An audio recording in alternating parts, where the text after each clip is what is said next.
welcome back. This is another Pixels and Pints Up Late. This is a lovely Thursday evening, and we're coming to you semi-live, just like I've got a semi.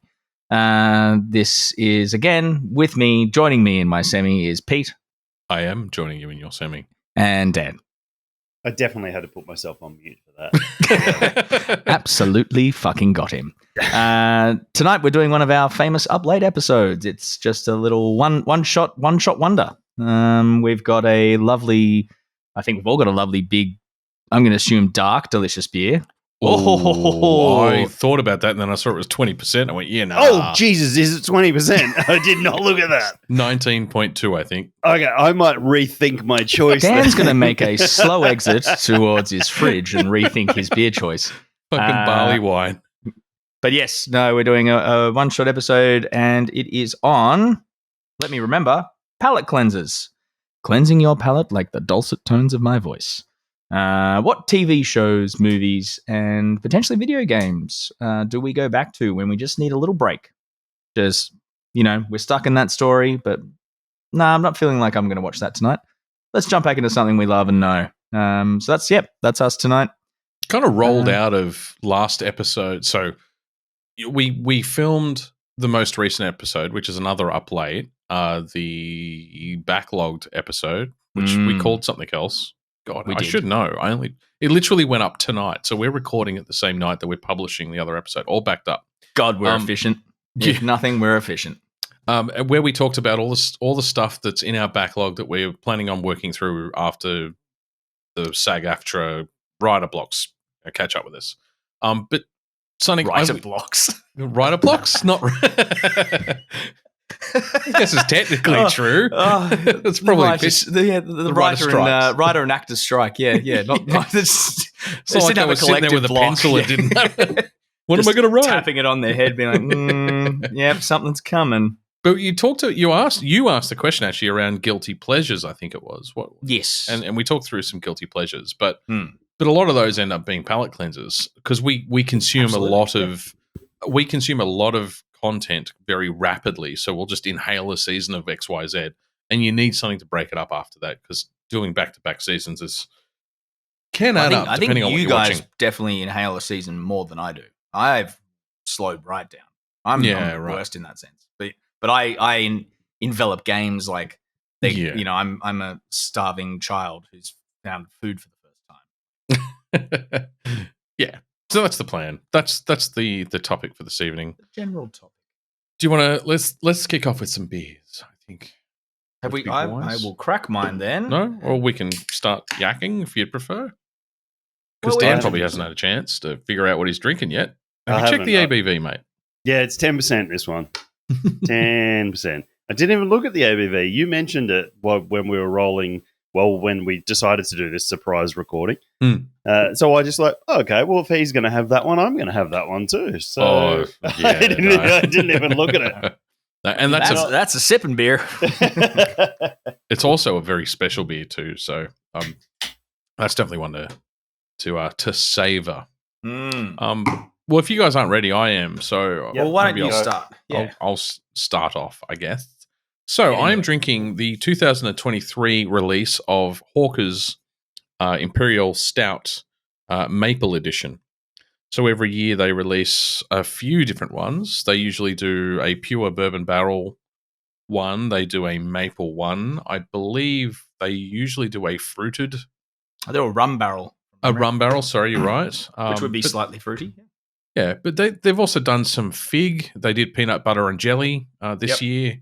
A double imperial stout at 14.1%. So yeah, they do a variety. The cans all look very similar. This one, you guys probably won't be able to see in this light, but it's a black can with a gold monster. Got a leshy on it. Into it. Yeah, I'm pretty sure it's a leshy. Yeah, it looks like a leshy. Yeah, with a whitened skull. Yeah, it comes in at a toasty 11.8%, and it is absolutely gorgeous. Yeah, it's loads and loads of vanilla. Lots of dark malt. Little bit of a lot of coffee, a little bit of chocolate, but sweet chocolate. Finishes quite sweet. It's fucking Moorish, to be honest, but quite a lot of coconut as well. So it's very nicely balanced, actually. I'm gonna sip this one because I have a feeling it's going to get even more sensational as it opens up. I don't know what I would expect out of maple precisely, as opposed to the same beer without the maple added, but Probably it does some more have a kind bitterness, more bitterness than anything. I was going to say a little bit of acidic bitterness and also a little bit of kind of that acidic sweetness as well. Yeah. So very enjoyable. I'm going to give that a 4.5 because that's a cracking beer. Delicious. Good. Well, I'm just going to mute myself for a sec because my PC's been a dick. Okay. Well, over to you, Tom. Looks like it's all on old. What you call me? No, Boofy head. All good. You can still go. Yes. Okay. I am drinking a beer that I have cellared for the last 2, because I sometimes have patience. Often don't, but sometimes I do. So I am drinking. So you lost it? No. I knew exactly where it was. Yourself. It's. So I've got my beer fridge, and there's the regular fridge, and then there's my beer fridge, and there's the vegetable crisper down the bottom is where I put a lot of the stouts that I need to lie down and stuff. Then actually in the top little section where you probably put your butter or whatever in your normal fridge, that's also full of stouts. So I've got 2 sections that are just full of stouts. But anyway, I'm having Deeds Brewing the Third Horseman, which is the third in their range. I've sat on this one.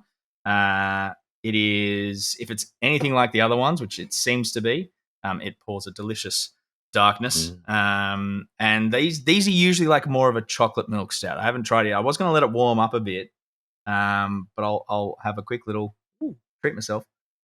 So they've all been stouts of some sort. I remember you having all been an imperial stout. Yeah. I already have the Fourth Horseman is in the fridge because I went to grab that and I was like, pretty sure I've still got the third in there. And then I looked to the back corner and there he is, just sitting there, just biding his time, just pawing at the ground with his hooves. So yes, it's like a chocolate milk imperial stout. So it's delicious. It's fantastic. I don't even need to let that warm up. It's just going to get better as I sip through it. It comes in at 10%, and each one is a nod to a different horseman. So this is the nod to the rider carrying his scales upon the black horse. If anyone knows all the story, which I can't remember which ones all they that are. time we spent in Catholic church learning the stories. No, they didn't teach us that because that was the fun shit. They never taught us that. Well, that's all the fire and brimstone shit. They don't teach you the fire and brimstone shit. In the Catholic church? Yeah. That's all Old Testament stuff. Oh, they still do Old Testament. That shows the amount of time I don't know. It is famine. Famine is... Famine. Here we go. The third horseman rides a black horse and is popularly understood to be famine, as the horseman carries a pair of balancers or weighing scales, indicating the way that bread would have been weighed during a famine. There you go. So this is famine, and then there's one more in the series, which is is death. It's the last one, and I think they actually upped the ABV for that. So I'm very excited. But yeah, it's got a really really nice chocolate flavor to it. It's not overly sweet. There is a nice balanced roastiness at the bottom. Booze is coming through, but not too heavy. And look, if I was in an apocalypse and I found this, I'd be fucking cheering. So I am definitely giving that. Whoa, it's a 4.5. Yeah, I would like it a touch. I would like it actually a touch higher. I would like it a touch boozier. Just to cut through the sweetness of that chocolate just a little bit. I think just a little tiny bit more booze would just do a that. Nudge. Just balance it out. But it's decadent and rich, and which is kind of the opposite of famine. So that's great. Yeah. Surprising they didn't go the other way and do a really dry. Yeah. Imperial that would have been stout. really cool. Yeah. Yeah, really dry, really dusty dry. Use a whole bunch of black malt in it to make it really ashy and dry. But I mean, you've also got to, I guess you've got to appeal to the customers too. It can't just be all shit. You just appealed to me, and I will be drinking that. Yeah. That semi he was talking about before, not semi anymore. At least 3/4. Dan, what have you got? And I'm continuing the dark, monstrous themes with the Dark Lord from Dayton. Tom's had this one before. It's a medium 10%. from the 20% that I had sitting in here before. It was. I was reading. I had to pull my light down before to read the back of it, and it Wasn't this nails. a 4th? Wasn't this a July the 4th? May beer? 4th. Yeah, May 4th. Oh, sorry, May 4th. Jesus, I checked out. Sorry. Carry on. Oh, is that what Tom did for May the 4th? Yeah. That's when they released it. It was it's always released okay. for May. It's a new annual release for Dayton for May the 4th. You actually guys got the last cans we had of it. So I had it the other night. I thoroughly enjoyed it. But they're the ones that did the Imperial. I can't remember the name of it, but it was the Imperial. They did the Super Trooper. The Super Trooper is the Imperial Nipah, and then they do the Imperial Red Ale, which is the Chewy. Yep. Which I think we've tried at least some of these on the podcast. We haven't tried this one. Yes. I'm somewhat amazed that we haven't tried this one on the podcast, to be honest. Tom did, didn't he? Not on the podcast. Oh, didn't he? Oop. Oh. I had it on tap at the May 4th. Okay. You guys had it. Yeah. Okay. Well, it's fantastic. It's nice and cocoa chocolate, not milk chocolate. So in opposition to what Tom just had, it's got a real good dark malt, roasted malt, astringent bitterness to it, which anybody listening regularly knows that I like things nice and bitter and harsh. And the booze is very well hidden for 10%. It hasn't got a sweet body to it. It obviously has some sweetness there to balance all that out. But the roasty, nutty, chocolatey, like cocoa chocolatey character to it is absolutely fantastic. It's a fucking like 440ml can. Yeah, it's a 440ml can of a 10%er. Jesus Christ. Yeah, so's mine. Yep. So's mine. Yeah, 440s. Which is They're pretty all much big the standard cans, these days because I think breweries, they think we're going to share them. But they don't realise that we're absolute pigs in our own filth and we're just going to pour it on ourselves if we don't. Yeah. So we'll see how this rolls out. I mean, this is this is exactly what we aimed for these UpLates, is to have one. There's been many times ABV. where Emma's come home, back when we used to do all the small batch stuff in 440ml cans, and she'd come home and I'd just be passed out. But it's perfectly on the chest, just held, and I'm just back in the couch, just snoring away. But yeah, didn't spill a drop. Never spilt a drop. But yeah. Yeah. Anyway. So that's a great Imperial Stout. It's dangerous. Like I'm glad these cans are probably quite expensive because of the tax that'd be whacked on them. Because if you'd buy a 4-pack of that, you'd be really tempted to have a second one. Yeah. So buy it in singles, people. Or buy it in 4s if you have a level of self-control. Yeah, definitely. That's a solid 4.75 for me. That's nice. Fantastic. Very nice. I really, really enjoyed that. Is it 65 IBU though? Because that's what it's claimed to be on Untapped. Well, this says 45. Yeah, the actual can says 45. So maybe the original one, because I'm sure they've done many releases of it. So maybe the original version was when they uploaded it. True. Yeah. It has a real solid bitterness to it, but it's real back palate sort of stuff. So very nice, very yummy. Cool. Very, very good. Palate cleansers, people. Not these are beers. not palate cleansers. No. These are palate destroyers. Palate finishers. Get over here. So you've already defined why we're doing this? Yeah. It's an extension of it. Yeah. It's an extension of last episode where we talked about guilty pleasures and then ended up here with palate cleansers. That's kind of where the thought pattern came from anyway.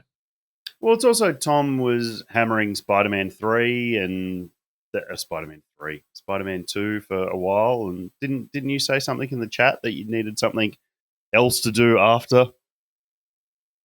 Oh, no, it was after Skyrim. I had a palate cleanser after Skyrim. Yeah. You actually said that you were going to play the Nintendo Switch, which I didn't because I was going to dive into Breath of the Wild, and that's not the game you go to after Skyrim. No, you need a palate cleanser in between. Yeah. And I imagine Pete's going to need one after Baldur's Gate as well. I don't know. I'm almost finished, and I'm already planning my next run through. To be honest, good God, you're a fucking glutton. It's just that good a game. It really is that good a game. I want to go play with the other classes. Anyway. So how are we going to do this, gentlemen? What do you want to start with? You've all written down a bunch of TV shows. Should we start with that? Because it's all there. Let's start with TV. There's some interesting patterns here too. So yes. Who's Dan, starting? do you want me to kick us off? Dan can kick us off. I can kick you off. So I've got 3. So I've got the one I like to put on to basically fall asleep to if I've run my brain ragged at work or like watching other things. It's kind of what I put on in the background. And I guess I always start it from the start, episode 1, season 1, and then it just rolls through until I wake up. and then it'll get put on from episode 1, season 1 again, just to kind of reset my brain. And that's Rick and Morty. It's such an easy consumed because it's nonsensical. There is some through lines in the seasons and across seasons and things like that, but it's always so nonsensical that it's just one of those things that is just it's basically like Alt Control Delete for me. It's a hard reset of just everything. Just shut down the brain, watch someone be an absolute idiot for a little while, and fall asleep to, and kick on again next time. Fall asleep to Rick and Morty. You are truly a beast. You are a bestial man. How? Why? Yeah. How could you fall? There's laser blasts and screaming and fucking alien beasts every other episode. Like, I don't know. There's something about just the way that it's like, and you got to think the voice, because it's voiced by so few people. yeah. It all has kind of just runs into one. Yeah, exactly. It kind of has this almost monotone white noise to it for me. Oh, no. Polar opposite. I think it's the tonality of each of their voices that sets me off. Okay. I could not fall asleep to fucking Morty going, oh, geez, Rick. Oh, man. Oh, I shit myself. Oh, God. Yeah, I don't know. It's just one of those things. It's, always. And there's so many of them too. They're 20 minutes long, 25 minutes long. I agree with you. It's a perfect reset thing. I just want to fall asleep to it because I value the hours I am unconscious. I don't mean nighttime fall asleep. I mean like a Sunday afternoon nap fall asleep. Right. Kind of Okay. thing. That changes the whole dynamic, right? No. Not evening sleep. No. I wouldn't do that. I probably have done that, but I was going to say, I've probably passed out in front of my cartoons on my list. Oh, absolutely. Yeah. No, I agree. It's just one of those films because it shows that it's like you said, it's nonsensical. It's so dumb and outlandish that it's like nothing matters anymore because I'm watching Rick and Morty. Like, fuck it, who cares? Yeah, that's exactly it. My next one is Alton Carbon. It's a big one for me for a reset because it's so different because it's in that cyberpunk futuristic world. Yeah, but so well done. Yeah, really well written and really the season 1 I'm talking about. Really well acted and. The fact is that there's only one good season. There's only 2 seasons. Actually, has it been completely deleted from Netflix now? Or is it still there? I hope it's still there. I don't know. It's probably still there. I know they cancelled it. I don't know whether they were actually... Didn't they do it? They did an animated version, though. Yeah, they did. But I don't think... It's still on Netflix, man. Okay, good. Because I'm going to go back and watch season 1 again. And why I use it as a palate cleanser is because... you can watch it as a single season. There is obviously multiple books and it does roll on, but the because of the way that Takeshi actually has to have his deck and his brain switched out between other people, they round off season 1 so well, even though they were already going to do season 2. The story ends. Like Takeshi's story is not finished, but it finishes the other characters in the story before it flows on to season 2, which is set on a completely different planet. Yeah, like light years away from the I think the first one's set on Earth. Yeah, actually don't know. It is. Yeah, and so they round that story out of the policewoman, the guy that owns the body that Takeshi's in for the whole season is unlocked and gets his body back and. We don't see that, but it's hinted to that's how it's going to play out, and it's just a good round out, and there's only one season. Yeah, but for those people for that story, so you're not having to go on and complete the story in 8 more seasons, kind of things. So I love that.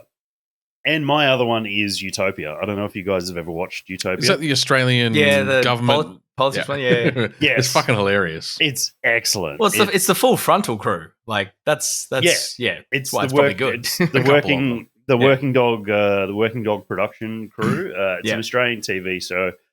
Rob, I can never get his last name right. Sitch, something like that. Sitch, Rob Sitch. I'm almost certain it's Sitch. Yeah.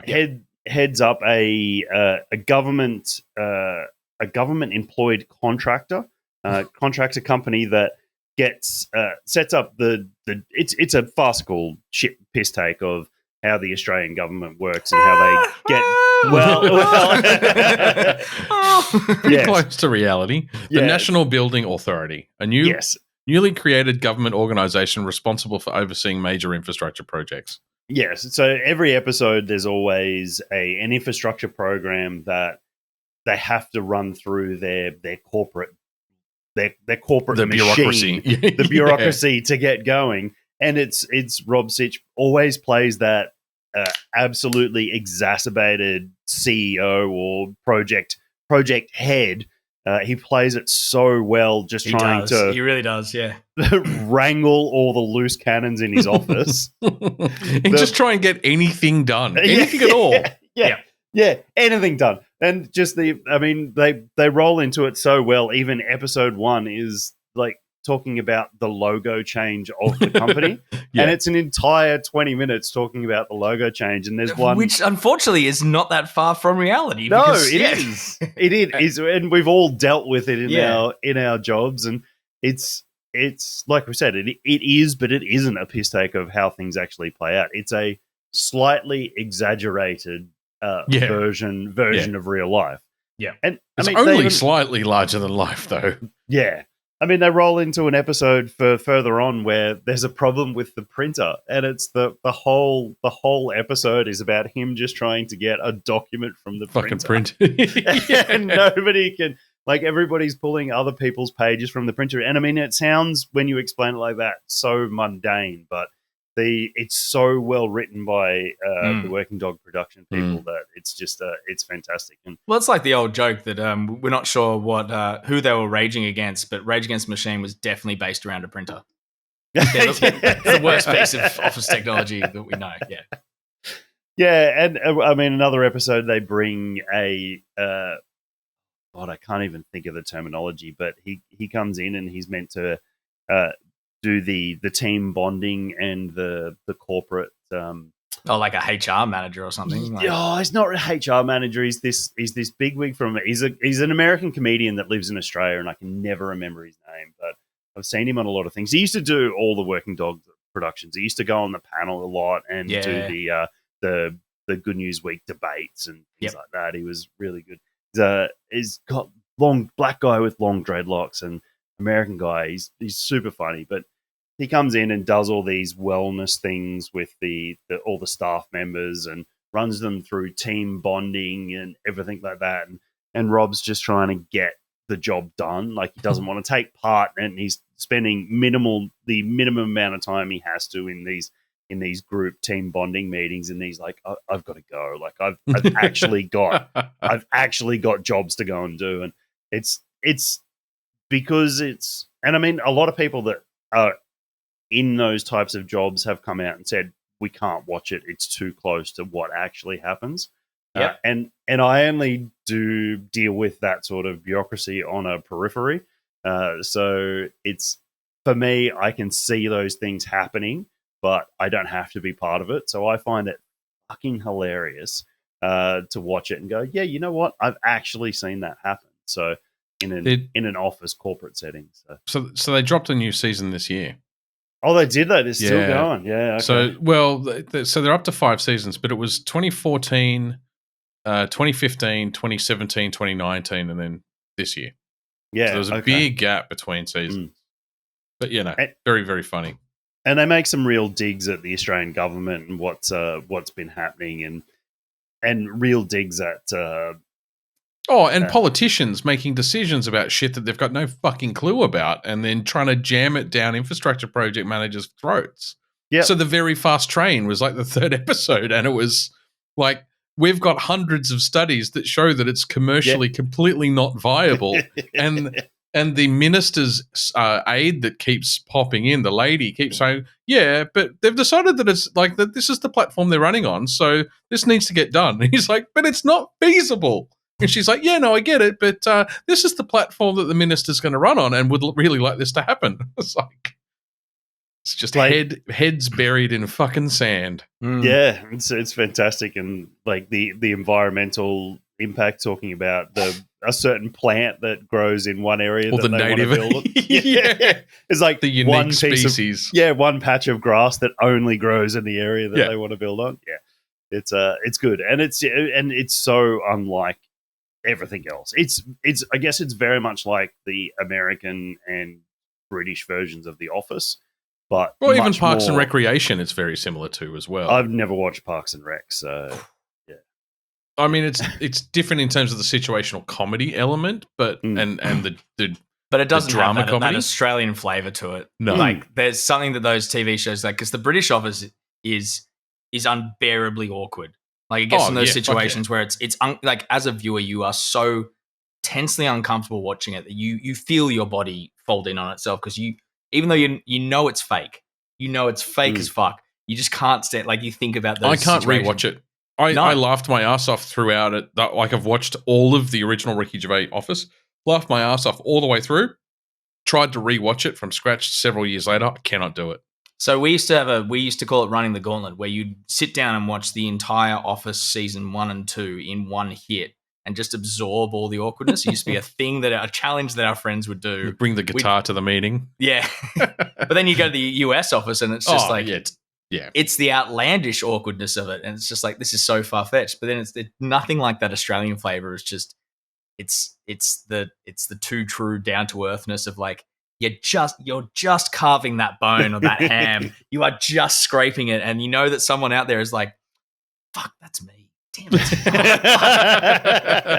But they get away with it because it's never too close to home, but it's close enough. Yeah. We should move on.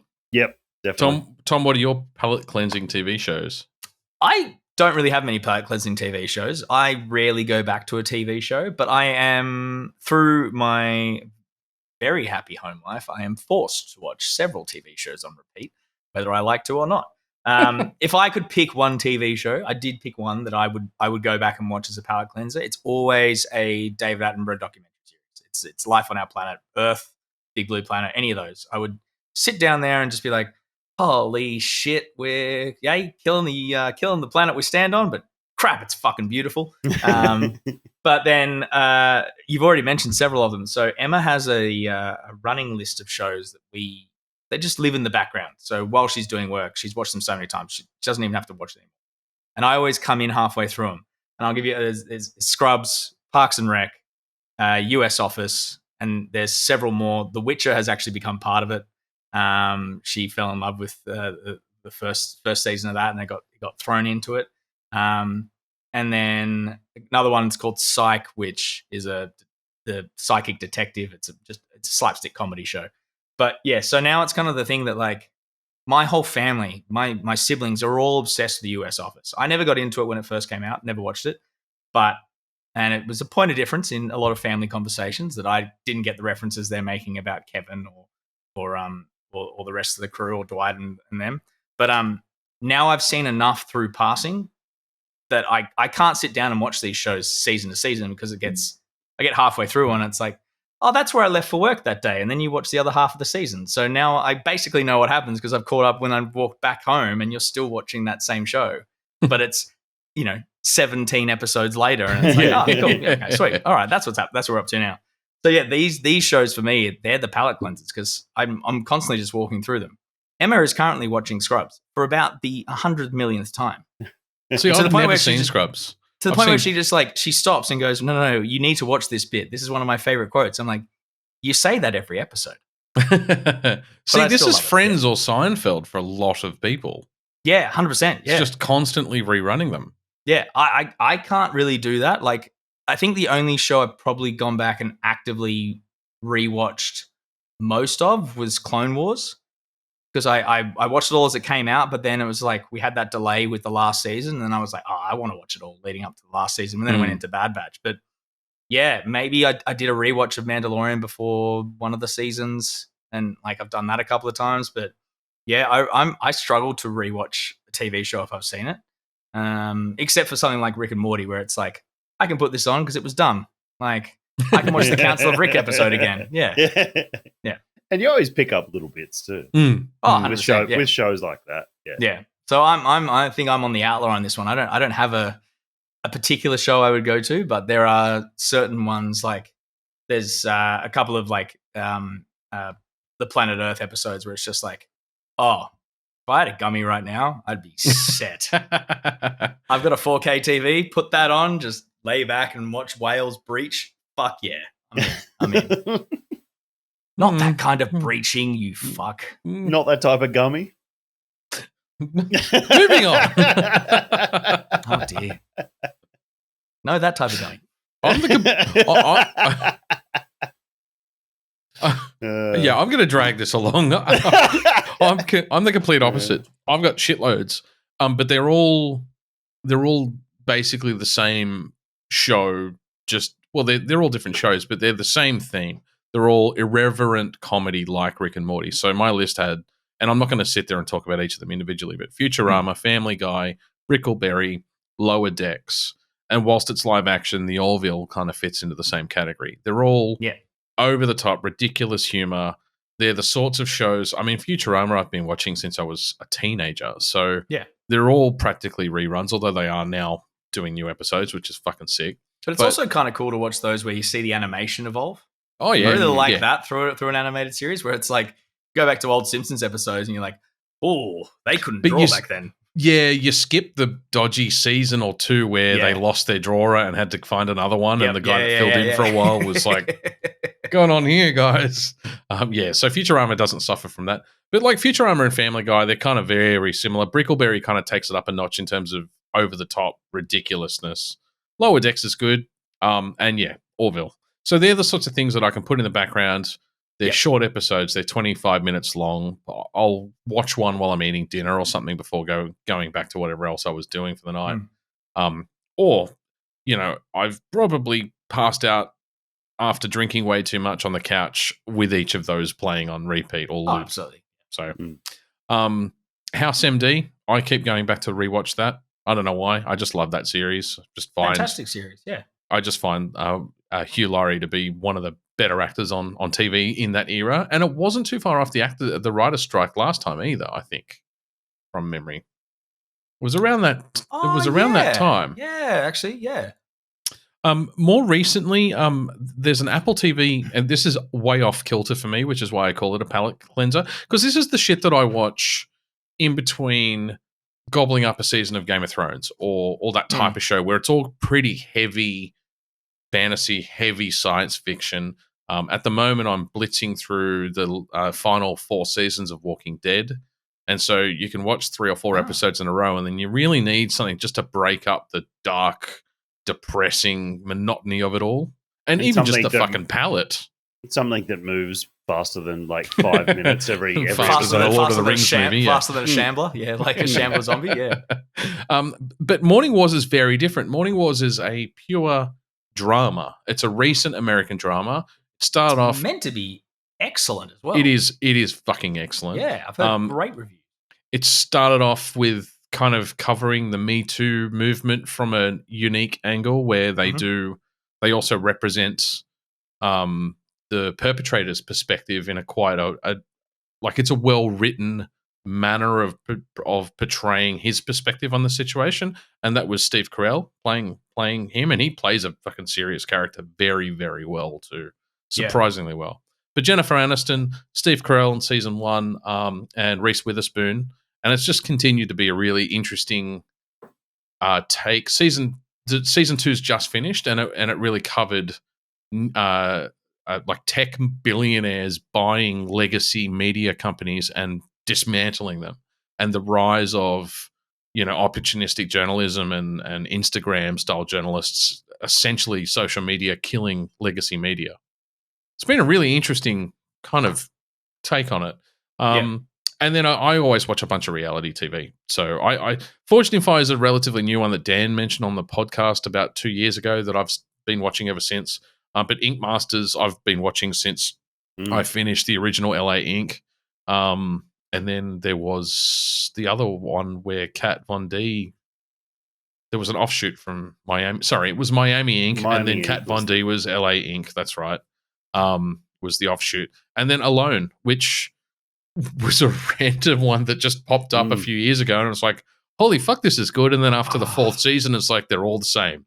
Like pretty much. Get through Emma started watching that, and I remember sitting down watching like the first like season that she watched, and I was just like, fuck these wankers, and just walked out. It's like, nah, can't do it. The first 3 or 4 episodes from each season are actually really interesting because that's where they're in survival mode and they have to be quite innovative.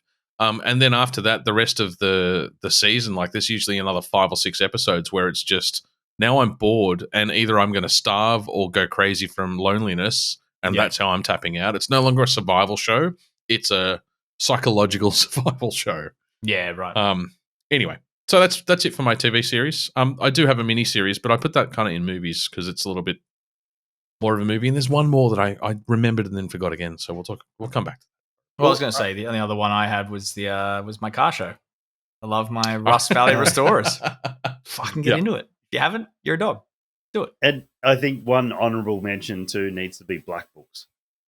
Oh yeah, with Dylan Moran. Yeah, Dylan Moran and Bill Bailey. Bill Bailey. Yeah, it's a great like you can. You're eating scrambled eggs with a comb out of a shoe. You can just watch one episode because Manny, it's like fetch me my lolly. Because it's like Rick and Morty as well. It's so nonsensical, so absurd. It's just you can just it's absurd with a Welsh accent and not have any fucking idea what goes on for the entire 25 minutes that it's on. Yeah, but is he Welsh or Scottish? Oh, I'm going to get myself in trouble. No, he's Irish. He's Irish. Sorry, yeah. Irish. Yeah. I meant, But sorry, Bill Bailey's from the high country because he's all up there and Yeah. He sounds like Postman Pat. He's probably Welsh. Yeah. Anyway, no, that's a great honourable mention, Dan. Forgotten about that show. Yeah. There was another one that I keep rewatching, but I can't fucking remember. Anyway, do you want to go back to the top with movies? Yes. Movies? Yeah. We can do some movies. And I'll run through mine quick. That's what I meant by back to the top. Back to the top. Yep. Empire Strikes Back. Back to the Future. No, not in there. Okay, sorry. Empire Strikes Back. If I have to watch a Star Wars movie, it's either it's got to be Empire or Revenge of the Sith or Rogue One. In that order too. It'll go. Okay. Yeah, I can see that. Always Phantom Menace, you fool. Yeah. The greatest of the entire saga. I will die on that hill with my double-bladed lightsaber and my pod racer by my side. Gosh. Actually, my favorite film is New Hope. Always has been. There was. I bombarded you guys with Star Wars memes the other day, so I left this one out. But it was Ahsoka saying to Darth Maul, why do you want Anakin? Why do you want to know where Anakin is? And Darth Maul says, I almost ran over him as a child. I want to apologize. And I thought that was fucking great. I should have, but there was so many Star Wars memes that day. I loved the meme. I loved the meme where Padme had fallen out. And Mace Windu's like, we've got to go back. He's like, don't bother. He's like, why not? And she's covered in sand. The other version is what did I teach you, Anakin? We have the high ground. We have the high ground. That's why they couldn't stop to go back for it. It's one of those 3 Star Wars movies. It usually goes in that order. If I've watched Empire, I'll go to Revenge of the Sith. If I've watched Revenge of the Sith, I'll watch Rogue One, and then it'll roll back. Go back. New Hope gets thrown in probably once or twice a year, and Return of the Jedi gets thrown in every now and then too. So they're the ones I roll through for the Star Wars side. And then the next 2 are same, but not. They're John Wick and Dredd. Just excellent, mindless action movies that you just gotta love the main character. It's just there's just so much charisma in Keanu and God, what's his name? Carl Urban. with so little dialogue from either of them for 2 hours. Some grunting. Yeah, and it's just they're just great. They're just mindless movies, and I sit there and watch it start to finish. Like there's no napping, there's no going off and doing things. If they're on, they're on, and they're sat through. So I just love that as once again just brain resets. Yeah. Watch too much of one thing, or you need to go back to something that's just, you know what? I liked it when there was gratuitous violence in movies. Yes. Absolutely loved it. Whereas the original Star Wars, A New Hope, definitely. I will watch A New Hope till the cows come home, purely because it's one of those ones that it's one of those stories where I know it goes into a trilogy, but it's like they didn't at the time. So it is kind of it's an open closed story. Yeah, sure, they added stuff on to go into Empire, and Empire is, let me be honest, Empire is a better film from a filmmaking perspective and the themes and stuff, but in terms of an open closed film, that's why I've always liked New Hope. Yeah. I too often, as every neighbor I've ever had will tell me, will come home at 12:30, 1 o'clock in the morning and put on the pod race from A Phantom Menace. I know, I'm guilty of it, but I won't stop. I refuse to stop, and I will continue doing it to the day I die. So yeah, those are the Star Wars, like the original trilogy. Obviously, before they're always about. It's like coming home. It's going back to mums and sitting on the couch. It's like, here we go, we're happy. I don't do that with Lord of the Rings. I'm sure people will probably expect me to say the Lord of the Rings trilogy, but that's a once a year now kind of sacred time. It's, we sit down and we do it all in one. Actually, I've got a big complaint. So Emma and I recently rewatched the Lord of the Rings trilogy in the Ultra HD Blu-rays I've got. The PS5 fucked us over. It couldn't keep up with the disc. It kept skipping scenes. It infuriated me to no end. The disc is perfect. That's weird. No, I looked it up on forums. I went down every rabbit hole I could, sure. And people have been complaining about it since the PS5 launched. That I just never experienced it before. I wonder what it is. I think it's must be too many audio tracks jammed into the. I think it's actually just the app that they've installed on the PlayStation for watching movies. It's just really poor. It's just really poor, really shit, and they've never updated it. But because the bitrate key scenes. Missed the Council of Elrond. It skipped the entire Council of Elrond, which is one of my favorite scenes. I YouTubed it because I know exactly where to find that scene in the extended HD. But it's kind of we're getting up. We're like, I know the disc is coming to an end. I'm just like, but when a $30 Sony Blu-ray player can not have this issue, how the fuck does a $700-800 the only state-of-the-art game system fuck up? Yeah. Oh no, I was fucking outraged. But the only disc actually that didn't skip was the second disc of the Two Towers. So I did get the entire Battle for Helm's Deep, which is, let's be honest, it's cinematic brilliance. But yeah, no, they're a once a year thing now. It's almost like a religious holiday. I turn my phone off. I block all outside. I get some nice beers for it, and we make a whole bunch of stove popcorn, and then we just go to town. I actually made a lamb roast this year, so we could have. I should have made roast pork, but we could have had salted pork. But no, we had lamb roast instead. A weird film that I always go back to is The Losers, that comic book film with Chris Evans. One. Yep, Chris Evans and Jeffrey Dean Morgan and Idris Elba. Yep, it's just fun. It's just really fucking fun. You're just Chris Evans in the elevator with the fucking headphones on, dancing away. I mean, yeah, I've based my entire life on that. It's not ringing any bells for me. I don't know that I've ever seen it. Oh, treat yourself. It's so good. It's a Dark Horse comic. Yeah. I don't think I've ever seen it. Oh, Pete, you are in for an absolute treat. That's awesome. It is fantastic, yeah. I go back to that film like more often than not. It's unhealthy how often I go back to that film I've never read the comic. Only ever seen the film, but it's dumb fun and it's comic booky. It's really good. Might fuck with my head watching Jeffrey Dean Morgan as a character that's not Negan right at the moment. So it would if you're next to Walking Dead. Yeah. It's years ago and before Chris Evans was Captain America. So like they look. It's right between his Human Torch and his Captain America face. Yeah. So he's still a bit too Human Torchy. Yeah, he's not as skinny as he was in Human Torch, but he's not Steve Rogers yet. Yeah. And then Zoe Saldana. And Zoe Saldana, isn't it? Yeah. And then Pixar films. You get me some of the OG Pixar films. Put a Toy Story, a Monsters Inc. Monsters Inc. Monsters Inc. theme. That used to be my alarm clock. I'd wake up to that every morning. It was great. I reckon that'd be a pretty great 420 film. Oh, depends on the weed strain you got. It might actually freak you out. But Toy Story 1, Toy Story 2, the original Cars, Bug's Life. Still never seen Cars.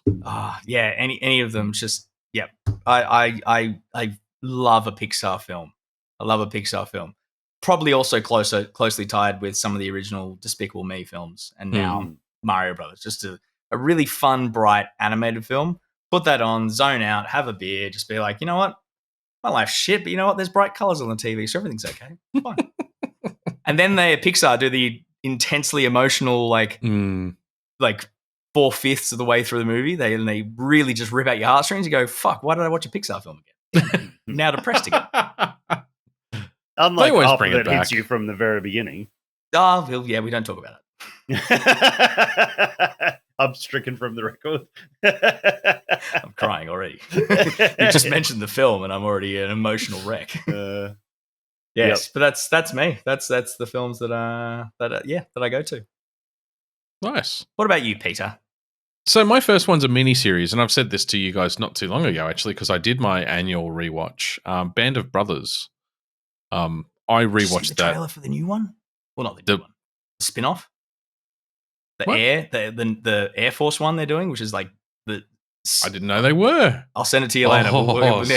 Semi's not semi anymore. Because the Pacific Apple TV and it's meant to be like a Band of Brothers. Like, I've got to say, mate, I've said this before on the podcast.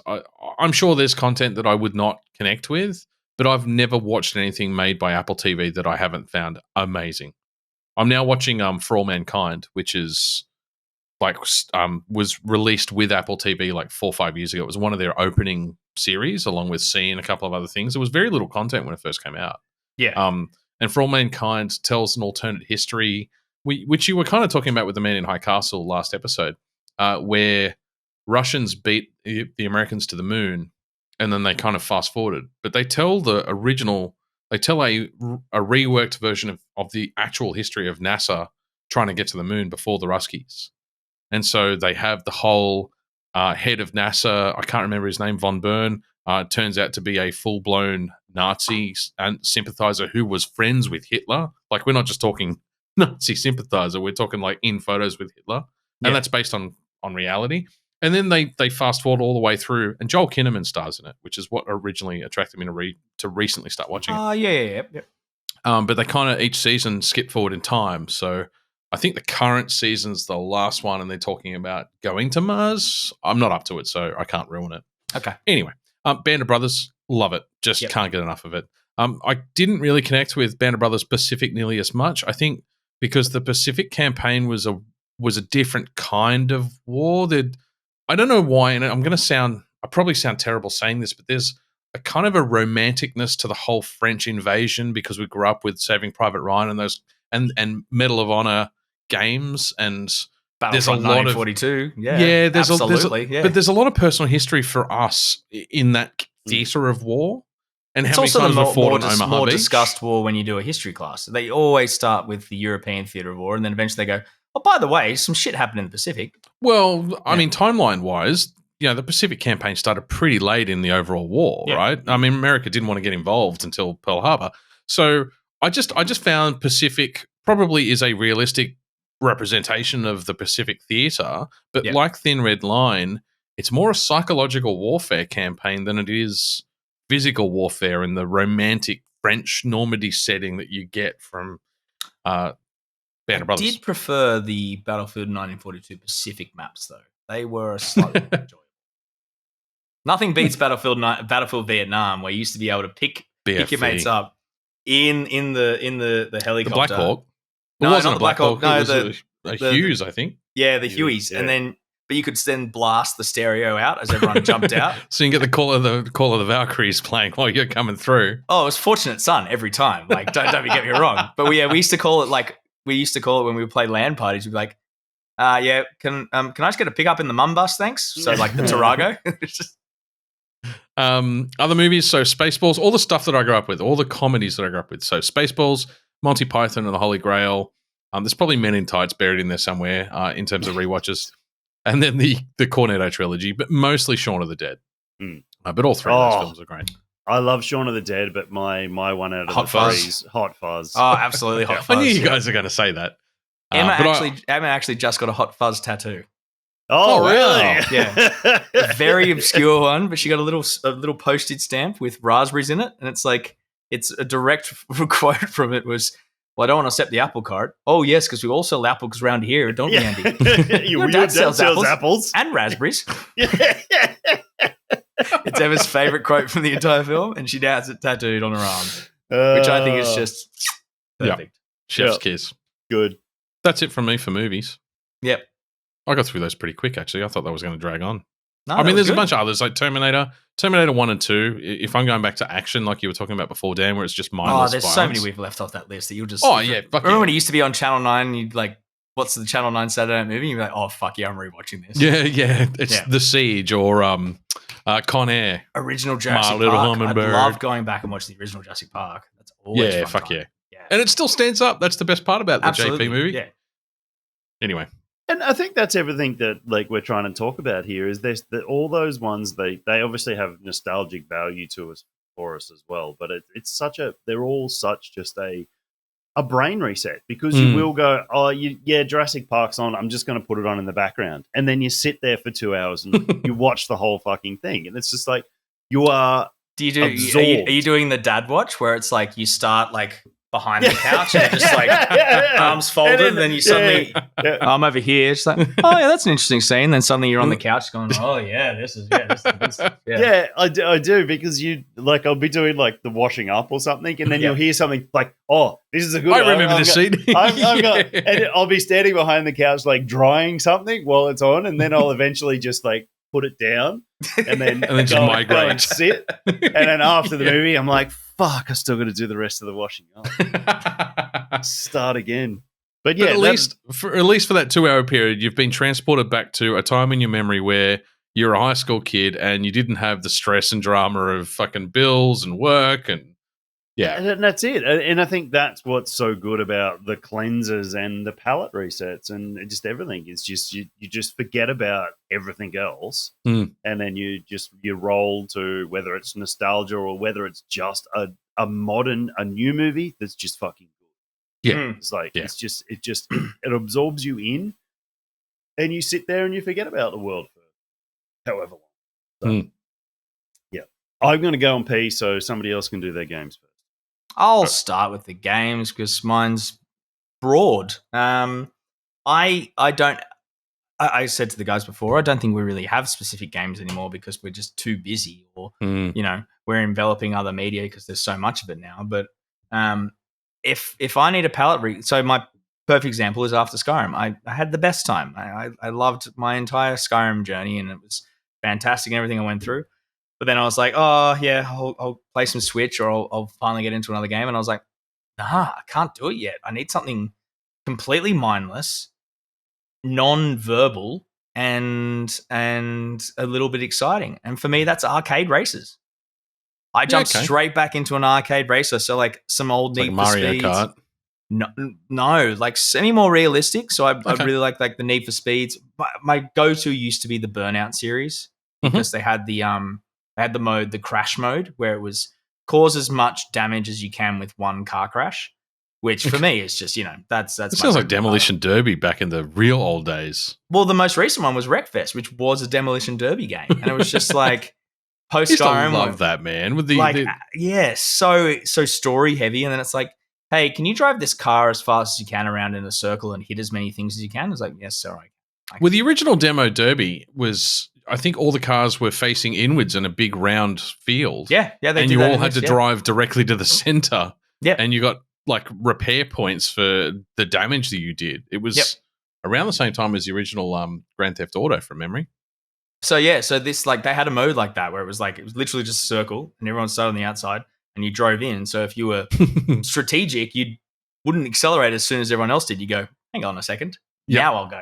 Yeah. And then you'd go in and clean some people out. Them up. Yep. But arcade races after a big story game, like it's either arcade races or a Lego game.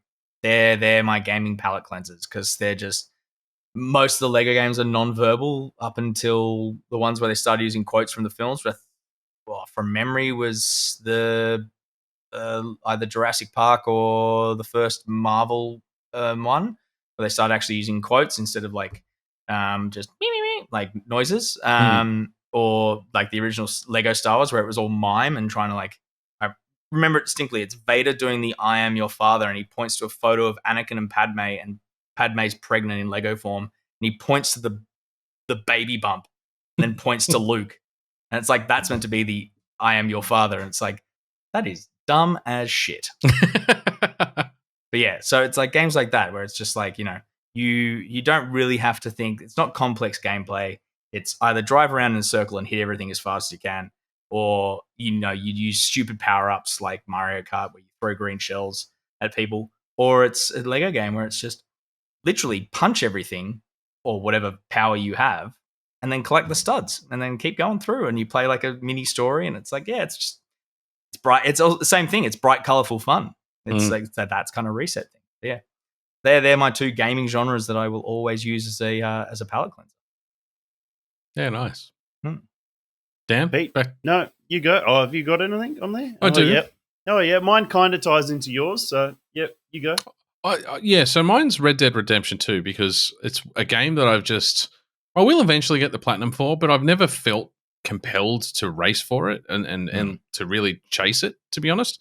And if I never get it, I'd still be quite happy because it's a game that I just really enjoy slow pacing. I just wandering around town, just doing stuff.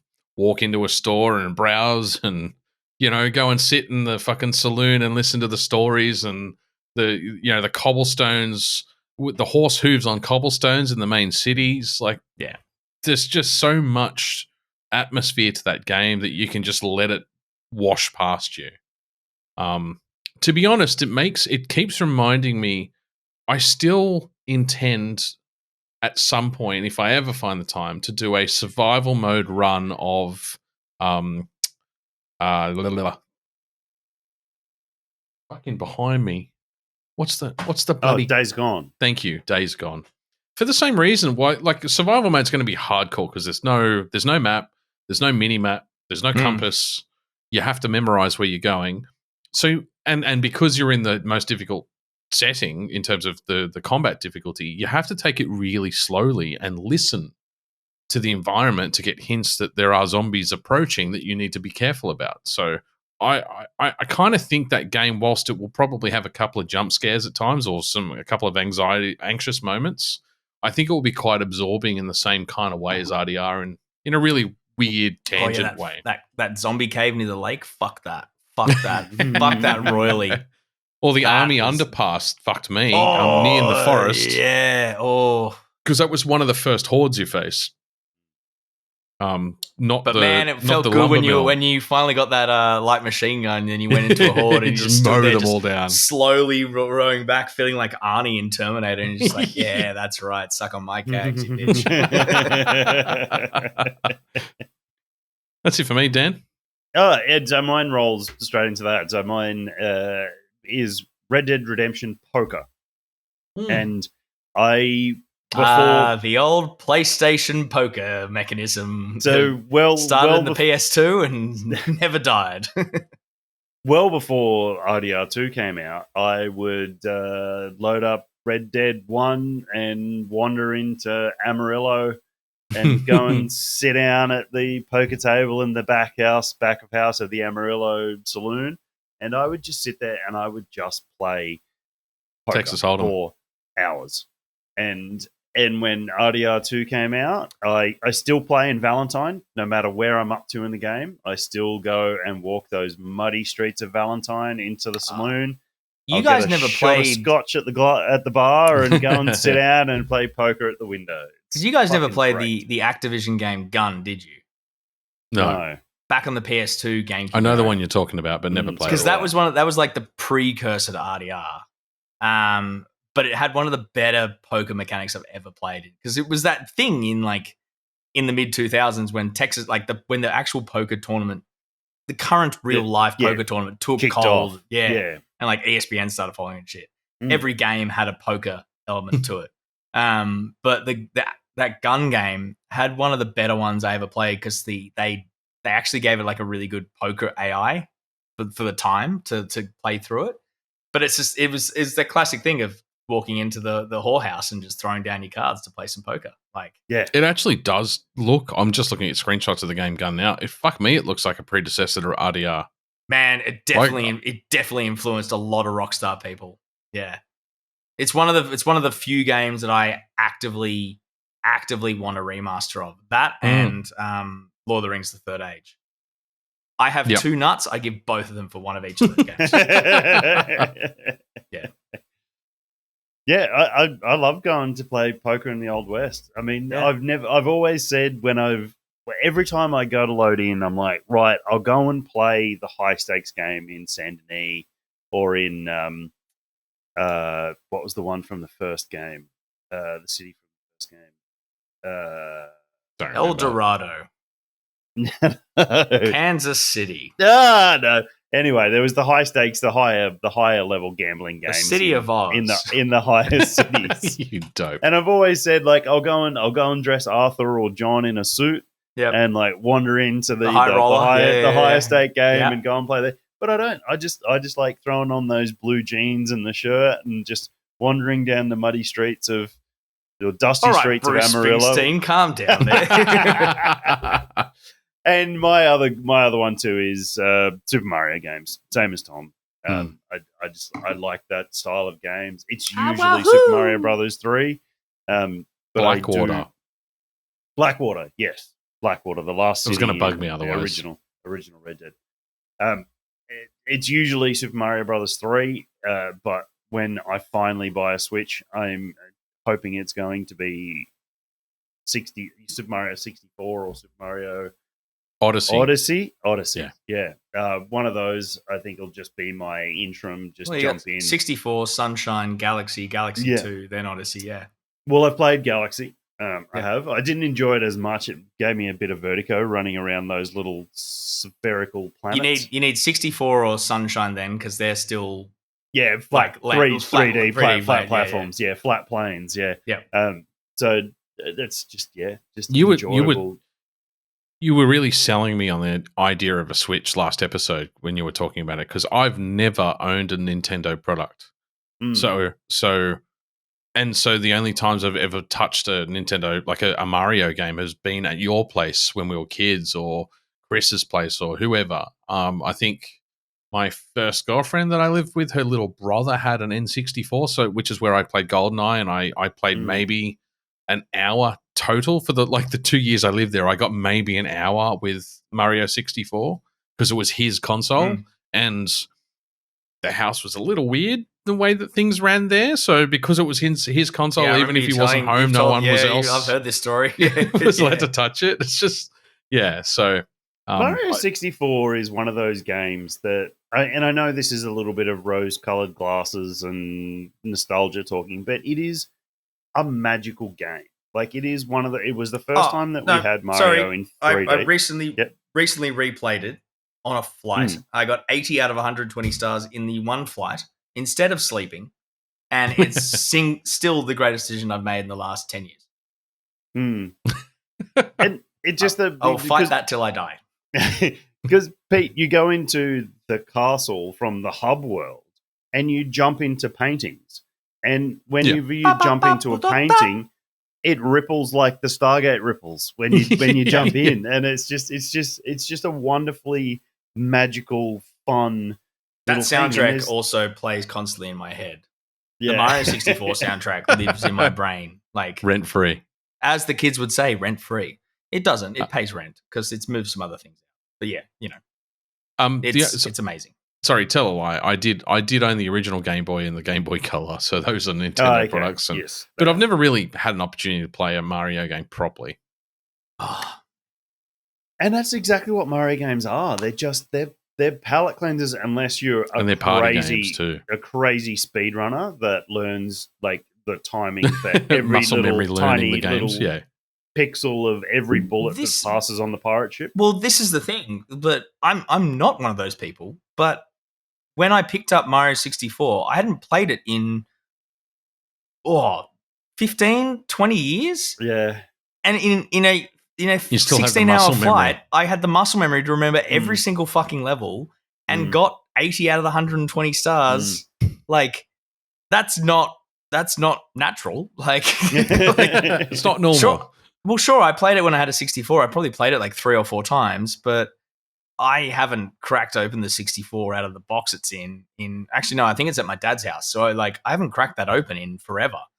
But let's say 16 years down the line, open it on a new platform and go, oh yeah, I know exactly where I need to go, and do all of them. And it's just like, that's weird muscle memory. Like, yeah, but it's the same thing. It was I was in the zone. Like I could have easily gone to sleep and had a lovely sleep on that flight, but I just couldn't stop. I was back to being that young teenager being like, I need to go for as long as I can before mum walks downstairs and tells me that's my homework. So I need to get 80 more. How long have you been at that game? Turn off the bloody idiot box. Go to bed. Yeah. Don't know why my mum sounds 80 now, but that's whatever. Yeah. But yeah, no, it's that thing of like that. There are those weird muscle memories of like, you go back to a game and it's like, oh shit, I remember how to play this now. Like, oh, all right, we're on. Yeah, let's do it. We'll do it again. Yeah. Definitely. Beautiful thing.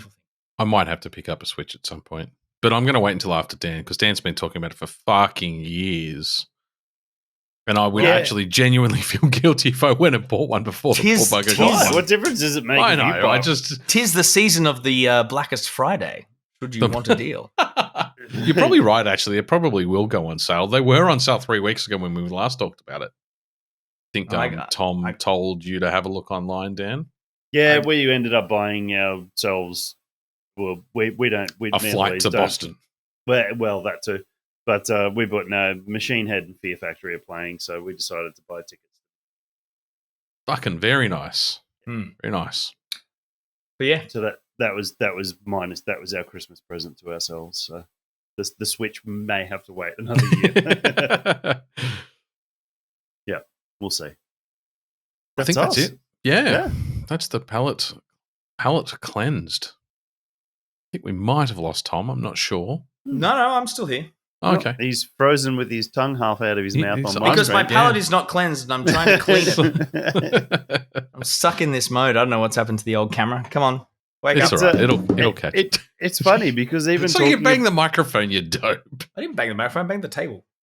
Even talking about those games and things like that has sort of made you nostalgic. Reset my brain. Yeah. So we're back. We're not sure if Tom's been gone for the last 5 minutes or if he's been gone for the last 5 seconds. Computer said no.